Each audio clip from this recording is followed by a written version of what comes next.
大家好，我叫老豆，又到父親節，諗返第一次做爸爸，先真正體會到做父親嘅滋味，又緊張又感動，又攰又幸福。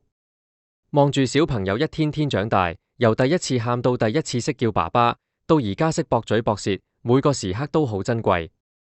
原來父親嘅責任真係唔簡單，但有咗屋企人，所以點辛苦都係值得。今日想同所有同路人嘅爸爸講聲父親節快樂。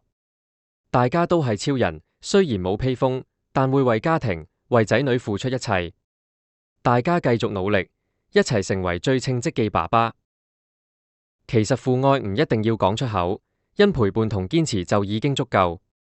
希望大家日日都開心，有健康、有愛、有快樂，一家人齊齊整整，最緊要身體健康，因為身體健康先可以成為世界冠軍。而且唔好再問點解我哋會咁鍾意父親節啦，因為終於等到你哋請返老豆食飯，唔使再係我哋俾錢。